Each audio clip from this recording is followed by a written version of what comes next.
அழகில் சோதியை நம்பலத்தாடுவார் மலர் சிலம்பரை வாழ்த்தி வளர்க்கும் அருட்பெரும் ஜோதி அருட்பெரும் ஜோதி தனிப்பெரும் தந்தை அருட்பெரும் ஜோதி அருட்பெரும் ஜோதி அருட்பெரும் ஜோதி தனிப்பெரும் தந்தை அருட்பெரும் ஜோதி எல்லா உயிர்களும் உள்வற்று வாழ்க வள்ளல் மலர்ந்தி வாழ்க பெற மொழிந்திடுதல் சிந்திப்பார்க்கே கனிவளர உள்ளத்தில் ஆனந்த கனவு பல நாட்கள்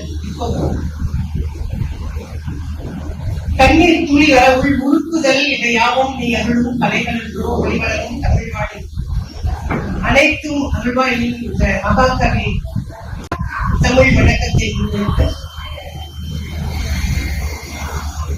அற்புதமான ஒரு நிகழ்வினை சீரும் சிறப்புமாக நடத்தி கொண்டிருக்கின்ற ஆண்டுதோறும் நடத்தி கொண்டிருக்கின்ற வள்ளலார் தொண்டு நிறுவனத்தில் தலைவர் ஐயா ராமமாணிக்கம் அவர்களே இறைவணக்கம் பாடி இருக்கின்ற தயவு திரு சிவலட்சுமி சிவராமகிருஷ்ணன் அம்மா அவர்களே விண்ணப்பம் வாசித்த ஐயா தவத்திரு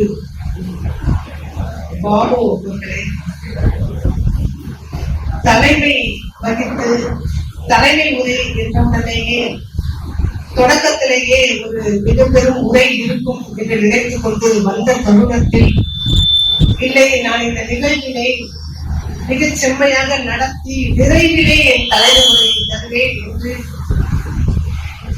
பேசி அமர்ந்திருக்கின்ற ஐயா சின்னதி தண்டபாணி ஐயா அவர்களே சிறப்புரைக்கு நிகரான ஒரு தொடக்க உரையை வழங்கியிருக்கின்ற நான் ரொம்ப ஆசைப்பட்டேன். இன்னொரு அரை மணி நேரம் அவர்கள் பேசியிருந்தார்கள் என்றால் வள்ளலாரை முழுமையாக நான் அறிந்து கொள்ள முடியும். நான் எப்போதுமே மொழியரசி அவருடைய பேச்சுக்கு ரசிகை. ஏன்னா வள்ளலாரை நான் ஆழங்கால் பட்டது வேற ஒரு கோணத்துலதான் நான் வள்ளலாரை பார்த்து கொண்டிருக்கிறேன். நான் மொழியரசி அவர்கள் பார்த்து கொண்டிருப்பது வேறு ஒரு கோணத்துல. அதனால அவர்களுடைய உரையை நான் எப்போதும் மகிழ்ந்து ரசித்து கேட்பது உண்டு. ஏன்னா அவங்களுக்கு எந்த ப்ரிப்பரேஷனும் தேவையில்லை. எந்த நேரத்துல சொன்னாலும் வள்ளலாரை பற்றி அற்புதமாக பேசக்கூடிய ஒரு தகுதி வாய்ந்தவர் என் தோழி மொழியரசி அசோகன் அவர்கள். அந்த வகையில மிகச்சிறந்த ஒரு தொடக்க உரையை தலைமை உரையில சிறப்புரையாக வழங்கி இருக்கின்றார் என் தோழி அவர்களுக்கும். திரளாக வீற்றிருக்கின்ற எப்போதுமே இந்த அரங்கம் நிறைவான அரங்கமாக இருக்கும், நிறைந்த அரங்கமாக இருக்கும்.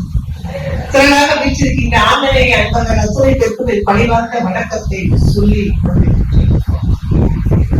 அற்புதமான ஒரு தலைப்பை கொடுத்திருக்கிறார்கள் ஐயா சொன்னாங்க. தலைப்பை பற்றியும் அவர்கள் அற்புதமாக பேசியிருக்கிறார்கள். தர்மசாலையிலே ஒரு பகலில் தந்த தனிப்பதியே என்ற ஒரு தலைப்பை கொடுத்திருக்கிறார்கள். என்ன தந்தார் அப்படிங்கறத நமக்கு கேள்வி.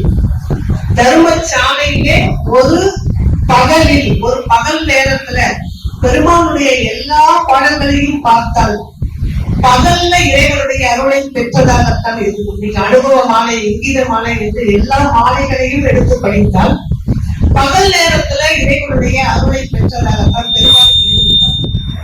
எனக்கு ஒரு ஐயம் அது ஏன் அப்படி எழுதியிருக்கிறாருன்னு சொல்லி நான் பிஹெச்டி பண்ற காலத்துல 2009-8 காலகட்டங்கள்ல நான் என்னுடைய ஐயா சின்ன சுந்தரம் ஐயா அவங்ககிட்ட கேட்கிறேன். பொதுவா ஆண் பெண் கூடல் என்பது இரவுல நடக்கும். ஆனா பெருமாள் அதிகாலையில பகல்ல கூடல் இறைவனோடு கலந்தேன் என்று சொல்கிறாரே, அது என்ன கேட்ட போது அப்ப அந்த ஐயா சொல்றது, நீ போய் கண்ணை மூடிக்கிட்டு வள்ளலார் கிட்ட உட்கார்ந்து கேள்வியை கேளு, பெருமாளே உனக்கு பதிலி சொல்லுவார்னு சொன்னாங்க. ஆனா என்னுடைய பிஹெச்டியை பொறுத்த வரைக்கும் நான் அப்படித்தான் நினைக்கிறேன். நான் போய் பெருமாள் கிட்ட கேட்பேன். ஏன்னா எனக்கு இந்த அவையை தவிர வேற எங்கேயும் நான் வள்ளலாரை அறிந்தது இல்லை. இங்க வியாழக்கிழமை தோறும் உட்கார்ந்து இங்க பேசுகின்ற மக்களுடைய ஆன்ம அந்த ஒருமைப்பாட்டு உரைகளை எல்லாம் கேட்பேன். அதன் பிறகு நானா உட்கார்ந்து வள்ளலாரோட பேசுவேன். இது ஏன் இப்படி சொன்னீங்க ஐயா, சொல்லுங்க ஐயா, எப்போதும் பேசுற வழக்கு. அப்ப அவன் சொன்னது ஆன்மீகம்னாவே பகல் தானே. ஆன்மீகம் என்பது இறை கூடலுக்கு உகந்த நேரம் என்பது பகல், அதுவும் அதிகாலை என்பதை பல இடங்கள்ல பெருமாள் சொல்லுவாரு. இப்ப என்ன தந்தார் அப்படிங்கிறத நம்ம இப்ப கேட்கணும்.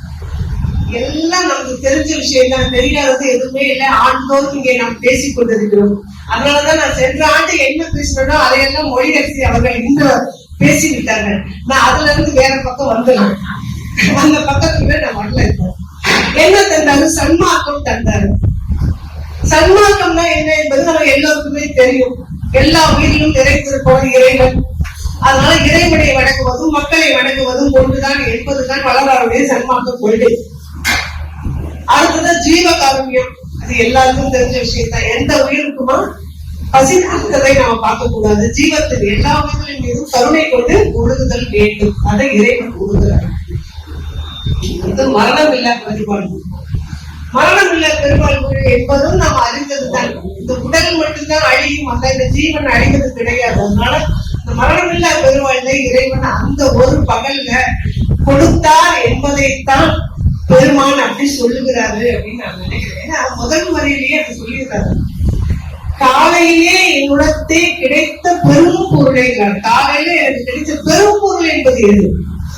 பொருள் என்பது நாம் அன்றாடம் பயன்படுத்தக்கூடிய எல்லா பொருள்களும். ஆனா பெரும் பொருள் என்பது அடைய முடியாத இறை அருளைத்தான் பெரும் பொருள்னு சொல்லுவோம். காலையிலேயே அந்த இறை பரம்பொருளாகிய பெரும் பொருள் கிடைக்கும். அடுத்தது கழிப்புங்கிறார். இறைவனை வணங்குவது கடமையான வணங்கக்கூடாது. சந்தோஷமா பிடித்த இறைவனை பிடித்த மாதிரி வணங்குவது என்பதுதான் இறைவனிடம் நாம் அருகில் செல்வதற்கான ஒரு உத்தி என்று சொல்றாரு. கழிப்பே என் கருத்தகத்தே கனிந்த நரும் கனியை. இது அவருடைய வழக்கமும் பேசக்கூடிய வார்த்தைகள். எல்லா இடத்துலயும் என கனிகள் மேல அவ்வளவு ஆசை வருது. முக்கணிகள் தான் வள்ளலார் ரொம்ப விரும்பி எல்லா இடத்துலையும் பயன்படுத்துவாங்க. முன்பதை பற்றியும் சொல்றாங்க. அதை பத்தி பின்னாடி சொல்றாங்க. மேலையிலே இன்மையிலே தவத்தால் மேலுகின்ற பெரும் பயன் என்ன கிடைத்ததுங்கிற கேள்விக்கு இந்த 4 வரிகள்ல அவர் சொல்லக்கூடிய பதில் எது அப்படின்னு சொன்னா, மேலையிலே இன்மையிலே தவத்தால் மேலுகின்ற பெரும் பயனாம் விளைவை எல்லாம் ஒரு பகலிலே கொடுத்தார் இறைவன் அப்படிங்கிற. வேலையிலேன்னா வேலை அப்படின்னா முன்பிறவியில் நான் செய்த பாவ புண்ணியங்களை எல்லாம் போக்கி எனக்கு பயன் வேண்டும். அந்த பயனை இப்பிறவியில நம்ம வேணுங்கிறதுக்காக இறைவனை வழங்கி கொண்டிருக்கோம். இன்மையிலே முன்பிறவியில செய்த பயனுக்கும் இப்பிறவியில நாம் செய்யக்கூடிய பாவ புண்ணியங்களுக்கும் நான் ஏதாவது ஒரு பயனை அடைகின்றேன் இருக்கு அப்படின்னு சொன்னா அதை இந்த ஒரு காலை பொழுதிலேயே எனக்கு இறைவன் கொடுத்து விட்டார். அவ்வளவுதான் முடிச்சு போச்சு தலைப்பு. நான் பேசிட்டே உட்கார்ந்துக்கலாம் நான் நினைக்கிறேன். வேலையிலே இன்மையிலே தவத்தால் வேண்டுகின்ற பெரும் பயன் எல்லாவற்றையும் தர்மசாலையிலே. இப்ப இது ஏன் தர்மசாலையில ஐயா கொடுத்தாரு?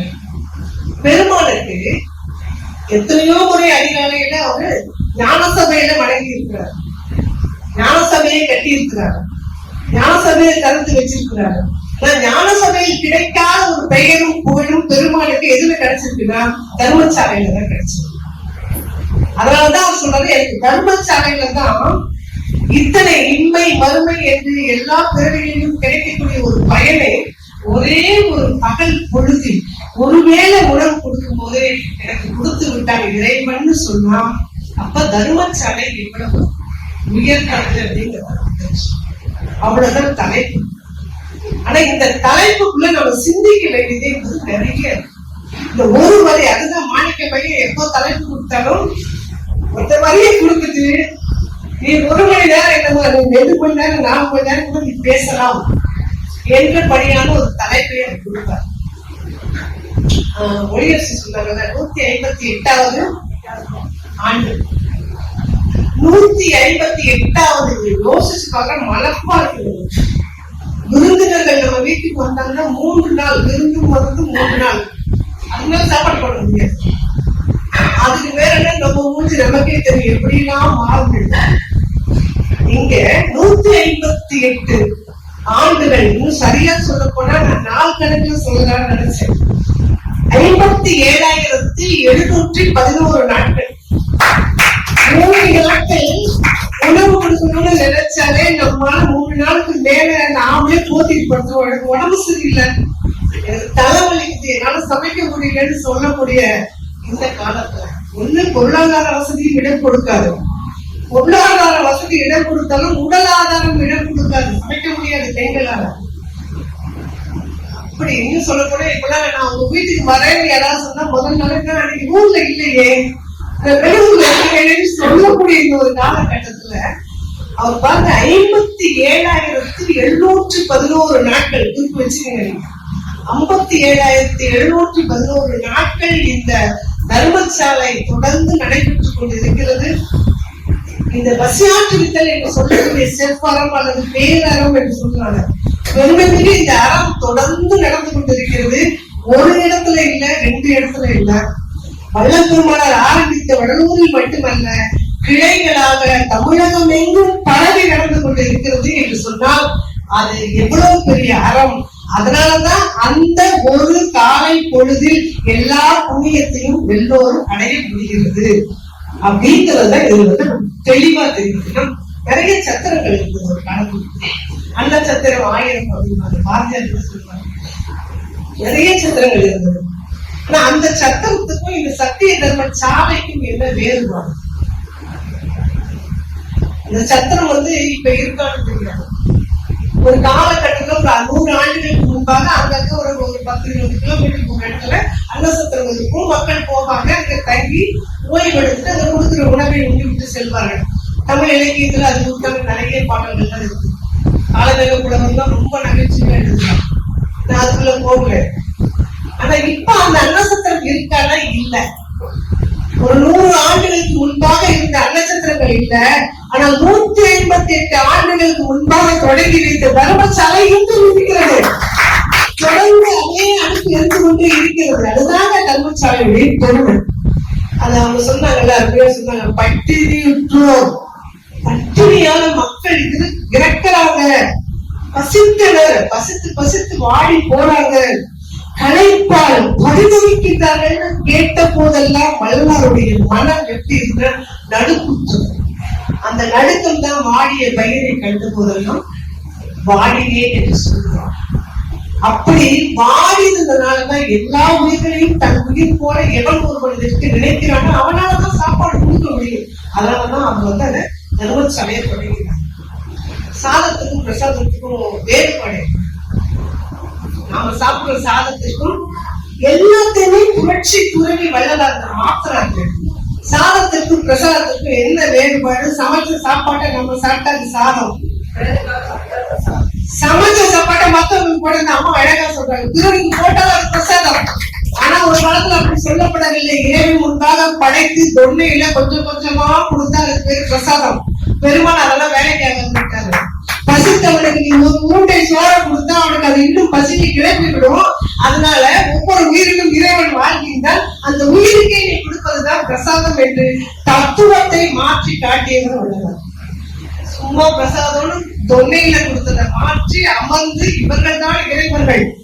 அததானே பெருமாள் சுவாமி சொன்னாங்க. அருட்பெரும் ஜோதி என்ன சொன்னாங்க? உயிருள் யாம் எம்முள் உயிர், உயிருள் யாம் எம்முள் உயிர்னு பெருமானே சொல்லியிருக்கிறார். சிவபெருமானே அருட்பெரும் ஜோதி ஆண்டவரே சொல்லி இருக்கிறார். அதனால எல்லா உயிர்களிலும் உறைந்திருக்கின்ற இறைவனுக்கு சமைத்து பரிமாறுவதுதான் பிரசாதம் என்று புதிய தத்துவத்தை உருவாக்கியவர்கள். எத்தனை பேருக்கு அது தெரியும் தெரியல. எல்லாரும் தர்மசாலை தர்மசாலைங்கிற தர்மசாலையில் நாம் உண்ணுகின்ற ஒவ்வொரு சோறும் ஒவ்வொரு பருக்கையும் பிரசாதம் தான். நமக்கு பிரசாதத்தை வழங்குகிறார் வள்ளல். சீவன் என்ன சிவன் என்ன சீவன் கொம்பு சீவனுக்கு அதை எடுத்துட்டா சிவன் தான். நம்ம எல்லாருமே சீவனால நீங்க போட்டு சி என்ன அதுல போட்டா ஒரு சுழிச்சு ஒரு கொம்பு போட்டுருக்கோம். அந்த சுழி மட்டும் எடுங்க. சிவன் சுழிங்கிறது என்ன? நமக்குள்ளே இருக்கக்கூடிய ஆணவம் கண்பம் மாயை என்று சொல்லக்கூடிய அந்த எண்ணங்களை நம்ம எடுத்துட்டோம்னா ஒவ்வொருவரும் இறைவன் தான். அதனாலதான் சிவன் என்ன சிவன் என்னன்னு திருமூலர் சொன்னாரு. அதனாலதான் சொன்னாரு, நீ கடவுளுக்கு படைச்ச அந்த நேரம் மனுஷனுக்கு வந்து சேராது. ஏன்னா தொல்லையில கொஞ்சம் கொஞ்சம் கொடுக்கலாம்.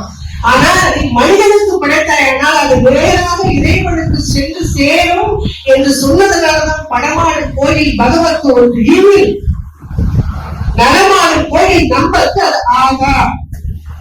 நடமாடும் கோயில் நம்பருக்கு ஒன்று ஈகில் படமாடும் கோயில் பகவத்து அதானேன்னு சொல்லி முடிச்சாங்க திருமூலர். அப்ப ஒவ்வொரு மனிதனுக்குள்ளும் உழைத்திருக்கின்ற இறைவனுக்கு கொடுக்கக்கூடிய உணவு தான் பெருமானுக்கு ஒரு பகல் பொழுதில் பெரிய புண்ணியமாக வந்து சேர்ந்ததுன்னு அவர் சொல்றாரு.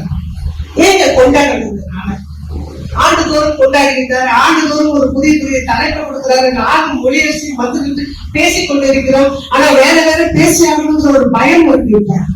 ஒரு வருஷம் பேசுகிறது, இந்த வருஷம் பேசிட்டா நிச்சயமா யாராவது கேள்வி கேட்பீங்கிற அச்சத்தோடு நான் வள்ளலாருக்குள்ளே போகல. கண்டிப்பா அவங்க வள்ளலாறு ஃபுல்லா எடுப்பாங்கன்னு தெரியும். ஏன் கொண்டாடுறதுனால ஒரு காலத்துல கூட்டம் கூட்டமாக மடிந்தார்கள் பேய்னு ஒரு நோய் இருந்துச்சு. நீங்க இவருடைய அம்பேத்கர் காலம் பெரியார் காலத்துல பிளேக் இருக்குதுன்னு சொல்றாங்க. 60கள் எல்லாம் வந்து பிளேக் என்ற நோய் இருக்குது. கூட்டம் கூட்டமாக மடிந்தார்கள். அதுக்கப்புறம் கொஞ்ச நாள் கழிச்சு பாத்தீங்கன்னா பெரிய நோய்னு ஒரு நோய் வந்தது. அதுலயும் மக்கள் கூட்டம் கூட்டமாக மடிந்தார்கள். அதுக்கப்புறம் அதுக்காக ஒரு மருந்து கண்டுபிடிக்கப்பட்டது.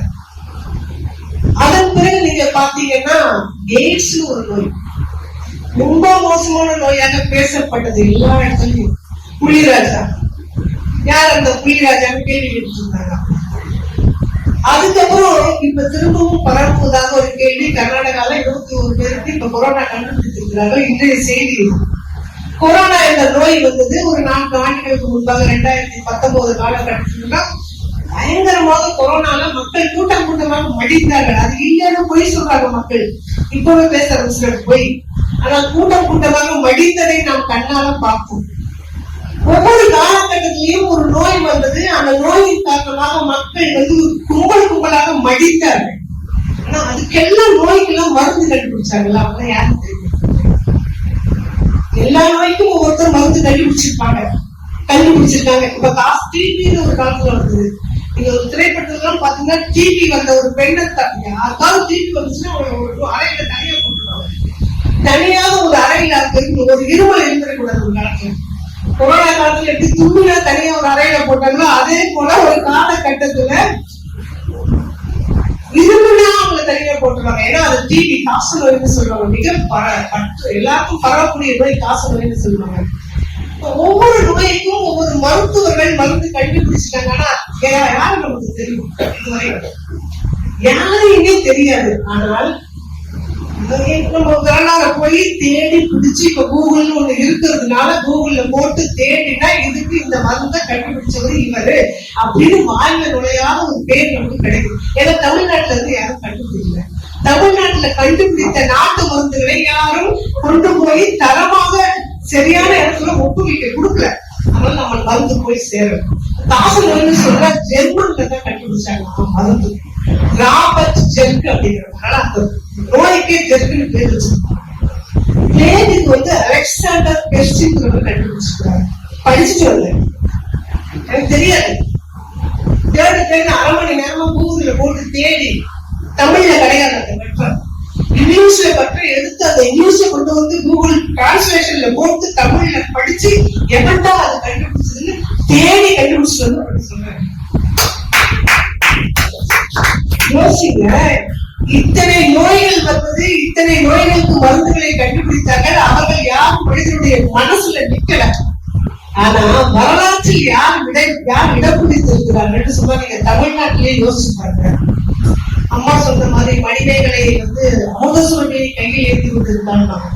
அதுக்கு முன்னாடியே சங்க காலத்திலேயே ஒருத்தர் இருக்காரு. அவர் வந்து பசிப்பிடி மருத்துவர் அவர் சொல்லுவாங்க. அவரும் டாக்டர் தான். பிளேக் நோய் கண்டுபிடிச்சு மருந்து கண்டுபிடிச்சவரும் டாக்டர் தான். இந்த பசி நோய்க்கு மருந்தை கண்டுபிடித்தவரும் டாக்டர் தான். அதனாலதான் பசிப்பிடி மருத்துவர்னு சொன்னாங்க. இன்னும் வரலாற்றில் இருக்கிறார். சங்க காலம் என்பது இன்னைக்கு கூட பாத்தீங்கன்னா கீழடி ஆய்வுக்கு வேறு அறிக்கை கொடுங்கள்னு கேட்டுட்டு இருக்காங்க. ஏன்னா தமிழ்நாட்டுடைய புராதனத்தை, தமிழ்நாட்டுடைய பழமையை, அதனுடைய பண்டைய நாகரிகத்தை எல்லாம் ஏற்றுக்கொள்வதற்கு ஒன்றிய அரசு தயாராக இல்லை. அதனால வேற அறிக்கை கொடுக்க வேண்டும் என்று கேட்டுக்கிறாங்க. ஏன்னா நம்முடைய 2000 ஆண்டுகளுக்கு முன்பாக தமிழ் நாகரிகம் சொல்லிக் கொண்டிருந்த கீழடி ஆராய்ச்சி அதை இன்னொரு 1500 ஆண்டுகளுக்கு பின்னாடி கொண்டு போச்சு. 3500 ஆண்டுகளுக்கு முந்தைய நாகரிகம் தமிழ் என்று இப்போது பேசிக் கொண்டிருக்கிறோம். அத ஒத்துக்க தயாரா இல்லை யாரும். ஏன்னா அப்படி ஒத்துக்கிட்டா ஹிந்தியும் வடமொழியும் பின்னாடி போயிட்டா என்ற அச்சத்தின் காரணமாக வேற ரிப்போர்ட் கொடுங்கன்னு கேட்டுக்கிறாங்க. இப்போதைக்கு அதுதான் பிரச்சனை ஓடிட்டு இருக்கு. ஆனா நீங்க பாருங்க, சங்க காலத்துல ஒருத்தர் சாப்பாடு கொடுத்து கொண்டு இருந்தார் என்பது இன்று வரை நாம் பேசிக் கொண்டிருக்கிறோம் அப்படின்னு சொன்னா சாப்பாடு கொடுத்தவன் மனசுல நிற்பான். அடுத்தது நீங்க பாத்தீங்கன்னா மணிமேகலை பற்றி அவர் சொன்னாங்க. மணிமேகலை கிட்ட அமுத சுரபி இருந்தது, கேட்க கேட்க உணவு கொண்டது, குத்து கொண்டே இருந்தார்கள். அதனால அமுத சுரபியை கொடுத்த மணிமேகலை இன்னும் வரலாற்று மக்கள் மனசுலையும் நின்றுகிறார். ஆனா அதெல்லாம் உண்மையா பொய்யா தெரியாது. அதுக்கு பின்னாடி வர்ற அதை விட இன்னொரு மகாபாரதத்துல பாண்டவர்களுக்கும் கௌரவர்களுக்கும் யுத்தம் நடந்தது. போர்ல சண்டை போட இந்த வீரர்களுக்கு உணவு கொடுப்பது என்பது ரொம்ப கடினம். ஏன்னா ஒரே இடத்துல நின்று போர் புரிய மாட்டார்கள். இப்ப கூட நீங்க போய் கூகுள்ல போட்டு பார்த்தா உங்களுக்கு தெரியும். ராணுவ வீரர்களின் உணவுன்னு போட்டு பாத்தீங்கன்னா அதுக்கு தனித்தனியா ரேஷன் இருக்கு. ஒரு நாள் போருக்கு போறவன், 2 நாள் போறவன், ஒரு வாரம் போறவன், 5 கிலோமீட்டர் தள்ளி போறவன், 10 கிலோமீட்டர் தள்ளி போறவன் என்று அவரவர்களுக்கு தனித்தனியாக ரேஷன் கொடுக்க வேண்டும். ஏன்னா அவன் ரொம்ப சாப்பாட்டை சுமந்துக்கும் போக முடியாது, சாப்பாடு இல்லாம போர் புரியவும் முடியாது. அவனுடைய அந்த நாளுக்கும் அவனுடைய அந்த வேகத்துக்கும் செயல்படுகின்ற செயலுக்கும் ஏற்ற உணவை ரேஷனாக அளந்து கொடுப்பாங்க. ஒரு காலகட்டத்துல உணவு பத்தல, இல்ல தீர்ந்து போச்சு, இப்ப 5 நாள் உணவு கொண்டு போறோம், ஆனா போர் தொடர்ந்து 6ஆவது நாள் அப்படின்னா அவன் கையில சாக்லேட் இருக்கும், கடலை மிட்டாய் இருக்கும், கேசரி தான் அதிகமாக கிண்டி கொடுத்து அனுப்புவாங்க. ஏன் கேசரி அப்படின்னா அவனுக்கு கார்போஹைட்ரேட்ஸ் குறையும் போது அதை சரிப்படுத்திக்கிட்டு அவன் போர் புரிவதற்காக ஒரு 350 கிராம் கேசரி கொடுத்தாங்க. அப்ப போர் வீரர்களுக்கு உணவு கொடுப்பது என்பது ஒரு தனி முறை. கௌரவர்களுக்கும் இதெல்லாம் இப்ப இருக்கிறது. கௌரவர்களுக்கும் பாண்டவர்களுக்கும் போர் நடந்து கொண்டிருக்கிறது. இவனுக்கு தான் நான் சாப்பாடு போடுவேன்னு நினைக்கல, அந்த வீரர்களுக்கு தான் சாப்பாடு போடுவேன் என்று நினைக்காமல் 20 வீரர்களுக்கும் ஒருத்தர் சாப்பாடு குட்டி போட்டார். அவர் தான் பெரும் சோற்று உதயலாளன் அவர் பேர், சேர மன்னன். அப்ப 2 வீரர்களையும் சமமாக நினைத்து சோறு கொடுத்ததுனால இன்னும் அவர் வரலாற்றில் நின்று கொண்டிருக்கிறார். பெருஞ்சோற்று சேரநாதன் என்று சேர மன்னனுக்கு மிகப்பெரிய பெருமை உண்டு. அதுக்கப்புறம் நீங்க கொஞ்சம் இப்படி வந்தீங்கன்னா சாமி நம்ம வரலாறு பெருமாள் தர்மசாலை ஆரம்பித்து நம்ம இன்னும் கூட பேசிக் கொண்டிருக்கிறோம். சரி, இதைதான் பேசுவோமா? 158 ஆண்டுகள் கடந்து இது போகுமா போகாதா? இன்னும் மனிதனுக்கு பசி என்று கொண்டு இருக்கும் வரை இந்த அன்னதானமும் இந்த தர்மசாலையும் இருந்து கொண்டுதான் இருக்கும். இதுக்கு அடுத்து வள்ளலாரை பார்த்து யார் பின்தொடர்ந்தார்கள் கேட்டா கொஞ்சம் நான் அரசியலையும் வரணும். அரசியல் கிடையாது, நான் பேச வேண்டிய இடம் காமராஜர். காமராஜர் இந்த இடத்துல கொண்டு பார்க்காம இருக்க முடியாது. ஆனா பெருமாள் செய்த மாதிரி அவர் செய்ய அவர் கையில அரசாங்கம் இருந்தது. ஆனாலும் கூட செய்தது பெரும் தூண்டல். 2 குழந்தைங்க கார்ல போயிட்டு இருக்காரு விருதுநகருக்கு, சொந்த ஊருக்கு. இது எல்லா கதையும் உங்களுக்கு தெரியும், அதனால கதைகளையும் போகல இருக்கும். அதுக்கு அடுத்ததாக மதிய உணவு என்ற ஒன்றை கொண்டு வந்தது அவர் தான். எம்ஜிஆருக்குலாம் பெரிய பெருமை கிடையாது. அவர் கொண்டு வந்தால அதை கொஞ்சம் ஒரு முட்டையை போட்டாங்க, காய்கறியை போட்டாங்க, 2 முட்டை போட்டாங்க, அப்புறம் 6 முட்டையை சேர்த்தாங்க, அவ்வளவுதான். நான் முதல்ல அந்த எண்ணம் யாருக்கு வந்தது அப்படின்னா 2 குழந்தைங்க மாடு வச்சுட்டு இருந்தது விருதுநகருக்கு போறாரு கார்ல. அப்ப அந்த குழந்தைகளை பார்த்துட்டு கேட்கிறாரு, ஏன்பா ஸ்கூலுக்கு போகலையான்னு கேட்கிறாரு. இந்த ஆள் இது குழந்தை வரைக்கும் சட்டை போட்டுருப்பாரு காமராஜர். ஒரு வேட்டி ஒரு சட்டை, ஆளை பார்க்கறதுக்கு நல்லா இருக்க மாட்டார். என்ன அஜித்தா பார்த்தோம்னா தலை வந்து போறதுக்கு, காமராஜரை பார்த்தோம்னா அந்த குழந்தைங்க யாருக்கு தெரியல. யோ ஸ்கூலுக்கு போனா நீ சூடு கொடுப்பியான்னு கேட்டுச்சு. அவ்வளவு பெரிய ஆளை பார்த்தீங்கன்னா அந்த மரியாதையும் தெரியவில்லை, அவர் யாருக்கும் தெரியவில்லை. அப்ப கூட இந்த பிள்ளைகள் திட்ட போறாங்க, யாருக்கு தெரியுமா என்ன பேசிட்டு பேசாம அவளுக்கு முதலமைச்சர் யாருன்னே தெரியல, அந்த அளவுல தான் நம்ம நாட்டை வைத்துக் கொண்டு இருக்கிறோம் என்று சொல்லிவிட்டு உடனே விருதுநகர் போகாமல் நேரம் சென்று வர்றாரு. சென்னைக்கு கல்வி அமைச்சரை அழைத்து உடனடியாக சொல்றாரு, மத்தியானம் சோறு போட்டா பசங்க ஸ்கூலுக்கு போயிடுவாங்களான்னு யோசிப்போம். பணமே இல்லைங்கிறாரு. பணம் இல்ல, போட முடியாதுங்கிறாரு. ஒரு காமராஜர் சொல்றாரு, ஐயா மாதிரி ஆட்களை வைத்துக் கொண்டு நான் தமிழ் பேசுவது ரொம்ப கடினம். கடினம். எனக்கு முன்னாடி இருக்கான எல்லாத்தையும் எடுத்து கொடுத்து இருக்கிறார்.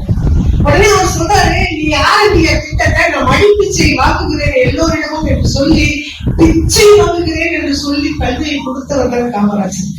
பள்ளிக்கூடம் இருந்தா பத்தாது, ஆனா சோறு இல்லைன்னா பசங்க வரமாட்டாங்க என்று மதிய உணவை வழங்கி வரலாற்றில் இடம் பிடித்தவர் காமராஜர். அதுக்கப்புறம் அம்மா எம்ஜிஆர் சொன்னாங்க, எம்ஜிஆர் காய்கறியோட உணவு கொடுத்தாரு, சத்துணவு அதையே மாத்தினாரு.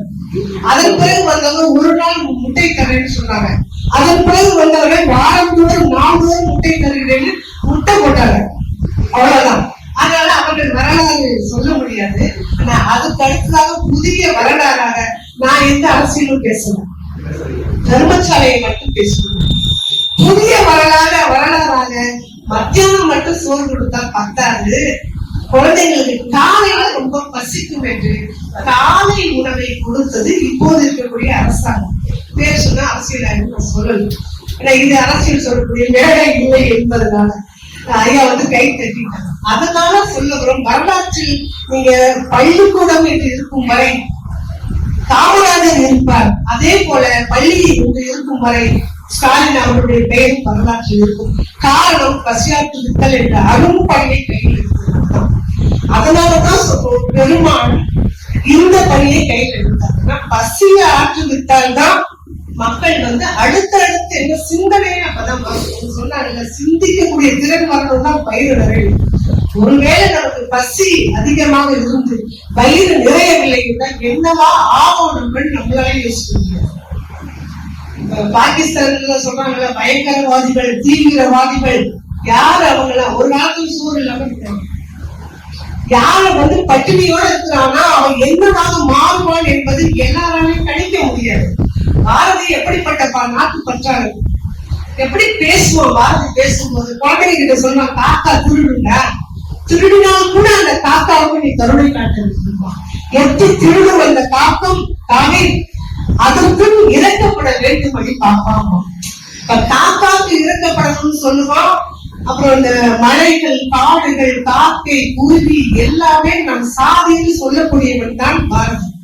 காக்கை, குருவி எங்கள் சாதி, நீ கடலும் மலையும் எங்கள் கூட்டம்னு சொன்னவன் எல்லாருக்கும் சோறு போடணும்னு சொன்னான். அதாவது என்ன ஆரம்பத்தோட சொல்லி பார்த்தா எல்லாருக்கும் சோறு போடுவேன், சோறு கிடைக்கல, வயிற்றுக்கு சோறிட வேண்டும் இங்கு வாழும் மனிதருக்கு எல்லாம்னு சொன்னான். சோறு கிடைக்கல. கிடைக்காத போது எப்படி ஒருவன் மாறுவான்? பாரதியை பத்தி ரொம்ப மோசமாவே இப்படி பேசுவாங்க. அவன் போய் காட்டுல இருந்தான், துரத்திட்டாங்க, அகர்வாரத்துக்கு துரத்திட்டாங்க. சாப்பாடு கிடையாது. அவன் சாதி மதம் பார்க்காதவன் எங்க வேணாலும் சாப்பிடுவான், அதுவும் கிடைக்கிறது. சாப்பாடு கிடைக்காத போது அங்கு கிடைச்ச இலைத்தலைகளை எல்லாம் சாப்பிட்டான் பாரதி. அப்படி சாப்பிட்ட போதுதான் கஞ்சா என்ற இலையை கூட அவர் தின்றதாக நமக்கு வரலாறு இருக்கு. ஏன்னா பசியை மறப்பதற்காக தின்றான், அவனு போதைக்காக தின்றதாக இல்லை. அப்ப பசியை மறப்பதற்காக தின்பது மட்டுமல்ல, என்ன பாடம்னா தனி ஒருவனுக்கு உணவு இல்லை என்று ஜகத்தினை அழித்திருக்கும் ஒரு நல்ல கவிஞர், ஒரு நாட்டு பற்றாளர், நாட்டுக்காகவே தொடர்ந்து பாடியவன் ஒரு போராளியாக மாறணும்னு சொன்னா பசி எவ்வளவு கொடுமையானது என்பதை நமக்கு தெரிஞ்சுக்கணும். தனி ஒருவனுக்கு உணவில்லையே ஜகத்தினை அழைத்திருக்கும்னு சொன்னாங்க. அப்போ அருமையா சொன்னாங்க, நாளைக்கு ஒளியிருந்தால் ஒளியாய் இந்த வயிறு கொடுமையான யாரு கூட வேணா வாழ்க்கை தெரியும். வயிறோட வாழ்க்கை நடத்துவது ரொம்ப ரொம்ப ரொம்ப கடினம். அததான் அவங்க அழகா சொன்னாங்க, ஒரு நாளைக்கு ஒளி இருந்தாய் ஒளியாய், 2 நாளைக்கு 7 இருந்தாய் 7ஆய். சொன்ன ஏன் சொன்னாங்கன்னா அவ்வளவு துன்பப்பட்டிருக்கிறாங்க, பசினாங்க. காமெடியா சொல்லிட்டு போயிடுவாங்க, ரொம்ப ரொம்ப நகைச்சுவையாக. சேர்ந்தே இருப்பது எது? வறுமையும் புலமையும் சொல்லுவாங்க. வறுமையும் புலமையும் சேர்த்து வைத்திருப்பதுதான் இந்த அரசாங்கம். எல்லா அரசாங்கத்தையும் சொல்றேன், இந்த அரசாங்கம் இப்ப இருக்கிற அரசாங்கத்தை சொல்ல காலம் காலம் தொட்டு அன்று தொட்டு இன்று வரை இப்ப யோசிச்சு பாருங்க. இப்ப கூட கனவு இல்லம்னு ஒண்ணு கொடுத்தாங்க. இது பேசப்பட வேண்டிய விஷயம் தான். கனவு இல்லம்னு அரசாங்கம் தமிழ் அறிஞர்களுக்கு கொடுத்தது. தமிழ் அறிஞர்களுக்கு நிறைய செஞ்சாங்க. அந்த கனவு இல்லம் என்பது யாருக்கு தரணும்? ஒரு வீடு கொடுத்தாங்க. கனவு இல்லம்னு ஒரு வீடு. அந்த வீடு இப்ப சென்னையில யாருக்கெல்லாம் கொடுத்தாங்க தமிழ்நாட்டுலன்னு சொன்னா மிகப்பெரிய ஒரு 3 வீடு இருக்கக்கூடிய கவிஞர்கள் தான் கிடைச்சது. கவிஞர் தமிழன்பன், துணைவேந்தராக இருந்த ஈசுந்தரமூர்த்தி, அப்புறம் இந்த மாதிரியான கவிஞர் வைரமுத்து. எதுக்கு வீடு இல்லாம இருக்காங்களா? உங்களுக்கு இல்ல, கணக்குல வராத வீடுகள் வேற இருக்கு, உங்களுக்கு தெரியாம. அப்ப இவர்களுக்கெல்லாம் எதுக்கு அந்த கனவு இல்லாம பேசணும்ல? பெரிய பெரிய எல்லாமே வைஸ் சான்சலர் என்ன கிரைட்டீரியா வச்சாங்க அப்படின்னா, சாகித்ய அகாடமி விருது பெற்றவர்களுக்கு கனவு இல்லைங்க. தமிழ்நாட்டுல ஆயிரக்கணக்கான கவிஞர்கள் இருக்கிறாங்க, எல்லாருக்குமா சாகித்ய அகாடமி விருது கிடைக்கும். உங்க தமிழ்நாட்டு விருதே காசு இருக்கிறவங்களுக்கு தான் கிடைக்கும், இல்ல வாய்ஸ் இருக்கிறவங்களுக்கு தான் கிடைக்கும் என்று சொல்லும் போது, ஒரு வேற மத்திய அரசோட விருதை பெறுவதற்கு நம்ம எத்தனை எல்லாம் உழைச்சிட்டு யாரையெல்லாம் தெரிஞ்சுக்கணும், எங்கெல்லாம் முழு பண்ணணும், அது ரொம்ப முக்கியம். அப்படி இருக்கும்போது அப்படி ஒரு இதை வச்சாங்க. இந்த இப்போதுன்னு சொன்னா, இப்போ மட்டும் இல்ல, காலம் காலத்தோடு சோழ மன்னர் என்ன செய்வாங்கன்னா, கம்பனுக்கு அவ்வளவு வரவேற்பு கொடுப்பான் அவனுடைய அரசவை. அவையார் போவாங்க. இந்த அம்மா போன உடனே இன்னும் கையில மூட்டை வச்சிருக்கேன்னு கேட்பாங்க. அது மக்களாக கேட்பாங்க சோழம். அப்பதான் இந்த அம்மா சொல்லிச்சு, நான் என்ன கம்பன் வந்து நிறைய மோசம் போட்டிருப்பாரு, அந்த புலி நகை போட்ட செயின் போட்டிருப்பாரு, பட்டு வேட்டி பட்டு அங்கவஸ்திரம் டர்பன் இதெல்லாம் வச்சுட்டு அது கம்பீரமா அவர் உலகமாக இருக்க மாட்டாரு, அவர் தான் மன்னர் மாதிரி இருப்பாரு. அப்படி இருக்கக்கூடிய கம்பனுக்கு அங்க இருக்கக்கூடிய மரியாதை அவையாருக்கு இருக்காது. என்ன காரணம்? இந்த மாதிரி ஏழை, இந்த மாதிரி மோதிரம் கிடையாது, நகை கிடையாது. இந்த அம்மா கிட்ட கேட்ட உடனே அந்த அம்மா சொல்லிச்சா, அவங்க வந்து மத்தவங்க மாதிரி தங்கத்துக்கும் வைரத்துக்கும் பாடினவன் இல்ல, நான் கூழுக்கும் கஞ்சிக்கும் பாடினவன். அதனால வந்து ஒரு கணவனும் அவனுக்கு 2 மனைவிகள் அந்த வீட்டுல வந்து பலா மரத்தை வந்து வச்சு ரொம்ப ஆசையா வளர்த்தாங்க. அந்த 2 மனைவில ஊருக்கு போயிட்டாங்க. அந்த 2 மனைவிகள்ல 2வது மனைவி என்ன செய்யறா, மூத்தவள் மேல இருக்கிற கோபத்துல பலா மரத்தை வெட்டிட்டாங்க. இப்ப இவ கவலைப்பட்டு இருக்கா, இவருடைய கணவன் திரும்பி வரும்போது அவனை ஆசையாக வைத்து வளர்த்த மரமாச்சு, அவன் வந்த உடனே கேட்பானே நான் என்ன பண்ணணும்னு கவலைப்பட்டு கொண்டு இருக்கும் போது அவ இறங்க போறாங்க. ஏமா அழுகுற, அழுது உட்கார்ந்துட்டேன்னு கேட்டாங்க. அப்ப அவைய கேட்டவுடனே அந்த அம்மா இந்த மாதிரி ஆச்சு, கணவன் வந்தா என்ன கேட்பான்னு தெரியல, இப்படி இறைவன் பண்ணிட்டா என்று அவள் சொன்ன உடனேயே ஒரு பாட்டு பாடுறாங்க. அவையாரு பாடின உடனே அந்த மலமரம் வந்து தடுத்து கொண்டது மறுபடியும் மலர்ந்துச்சு. அந்த அம்மா கிட்ட என்ன இருக்கும், அந்த மூத்தவர்கிட்ட கொஞ்சம் கம்பு இருந்தது. அந்த கம்பை ஒரு 4 ஆளுக்கு எடுத்து கொடுத்து இந்த பாட்டி வச்சுக்கோங்க. அதை மூட்டை கட்டிட்டு தான் சோழனுடைய அரசவைக்கு போறாங்க. அவையார் மூட்டையில எங்க இருக்குன்னு கேட்கிறாரு. அதான் அவையார் சொன்னாங்களாமா, நான் வந்து கூழுக்கு பாடுறேன், கட்சிக்கு பாடுவேன், நான் எல்லாரும் மாதிரி பொற்காசுகளுக்கும் வைர காசுகளுக்கும் இதுக்கெல்லாம் நான் பாடல, இது பாடினவன்னு சொல்லி அவையார் சொல்றாங்க. 1 2 அவையார் பசியோடு நடந்து போயிட்டு இருக்காங்க. ஒரு ஐயா நம்ம மாணிக்க வையா மாதிரி இருக்கும், அவங்க அந்த விஷயம் சேர்க்க முடியாது. கருணையில மாணிக்க வையா அவர் என்ன பண்ணிடுறாரமா, அவையாரை கூட்டிட்டு போயிட்டு நீங்க வீட்டுக்கு வாங்க, உங்களுக்கு நான் சாப்பாடு போடுறேன், கடைச்சி சாப்பிட்டு போடுறேன் கூட்டிட்டு போயிட்டாரு. கூட்டிட்டு போறது பழைய காலத்து வீடுகள் எப்படி இருக்கும், வாசல் இருக்கும், ரொம்ப நீளமா உள்ள போகணும். வெளியில திண்ணையில உட்காந்து வச்சுட்டாரு அவையார. உட்காந்து வச்சுட்டு இவர் உள்ள போகிறாரு. உள்ள மனைவி வந்து தலையை சீக்கிட்டு உட்கார்ந்து, தலையை சீக்கிட்டு உட்கார்ந்து மனைவி போனாரு. இவருமே அந்த சீப்பை எடுத்தாரு, தலையை சீக்கினாரு. தலையில நிறைய பேன் இருந்தது, பேனை எடுத்தாரு. ஈடு இருந்தது, ஈடையும் எடுத்தாரு. ஈடையும் பேனையும் எடுத்து முடிச்சுட்டு மெல்ல அவருடைய முகத்தை பார்த்துக்கிட்டே சொல்றாரு, அம்மா வாசல் ஒரு அம்மா உட்கார்ந்து இருக்காங்க, ஒரு வயசான அம்மா, மிகப்பெரிய கவிஞர், அவங்க கொஞ்சம் அவங்களுக்கு சாப்பாடு போடலாமான்னு கேட்டாங்க. அது வரைக்கும் ரொம்ப பதுமையாகத்தான் இருந்தாள் அவள். அந்த கேள்வியை கேட்ட உடனே அவன் என்ன பண்ணினாலும் அவன் எந்திரிச்சு ஆடினாலாம், பாடினாலும், குதிச்சாலாம். முறத்தை எடுத்துட்டு கணவனை விதிட்டு மிதிச்சாலாம். அந்த முறத்தை முறத்தாக அடித்த உடனே அவன் சுத்தி அப்பெல்லாம் ஆயுதங்கள் அதுதான் பெண்கள் கிட்ட. ஆமா, புலியையும் முறத்தால்தான் வரட்டுமோ, புருஷனையும் முறத்தால் தான் வரட்டும். வேற ஆயுதங்கள் எங்களிடம் கிடையாது. இப்ப வேணா என்கிட்ட எழுத்தாயுதம் இருக்கிறது, எழுதியே நாங்க எல்லாரையும் வரட்டும். ஆனா அப்ப உரம் மட்டும்தான் ஆயுதம். என்ன அரிசி நெல்ல குத்தி சமைப்பாங்க, அதனால உடக்க இருக்கும், அதை உடைக்கிறதுக்கு உரம் இருக்கும். இதுதான் ஆயுதம். அந்த உரத்துக்கு அடிக்க முடியாது, அது அவனால சொல்ல முடியும். அது அவளால தூக்க முடியாது என்பதனால அவன் என்ன பண்ற முறத்தால அடிக்கிறான். கொஞ்சம் வலிக்காமே 2 பேருக்கு கருணை. நீங்க அடிச்சிருந்தா உலகே எடுப்பீங்க, பெண்கள் அடிச்சா முறத்தை அடிப்பாங்க. காரணம் என்ன? பெண்கள் கருணையானவர்கள்.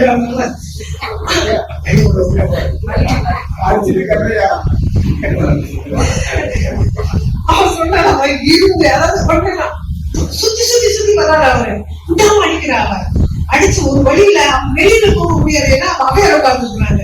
பின்னாடி பக்கமா ஓடிட்டா இந்த அவையார் என்ன உட்கார்ந்துருப்பாங்கன்னு தெரியல. சுத்தி சுத்தி சுத்தி வர்றான். அவைக்கு பாவமா இருக்கு. அவங்க கிளம்பி வெளியில வந்துடும். அதை எழுதுறாங்க, இருந்து முகம் திருத்தி. ஒரு பாட்டையாவது சொல்லிடுறேன். இருந்து முகம் திருத்தி ஈரோடு பேன் வாங்கி, ஈர்வை எடுத்து அதுக்கப்புறம் பேனையும் எடுத்துட்டு விருந்து வந்தது என்று விளம்ப, விருந்து வந்திருக்குன்னு சொன்னாரு. விளம்ப ஆடினாள் ஆடினாள் ஆடி பல உணர்த்தால் சாடினாள் ஓடோடினாள். அவன் ஓடிட்டே இருக்கிறான், இவன் பழைய உணர்த்தால அடிச்சுட்டே இருக்கிறான். இப்படி எல்லாம் துன்பத்தை அவையார் பட்டுட்டாங்க. இப்ப இந்த மாதிரி குழந்தைங்க இன்னொரு வீடு இதே போல இதே பசி. ஏன்னா அந்த அம்மாவுக்கு வறுமை தான்.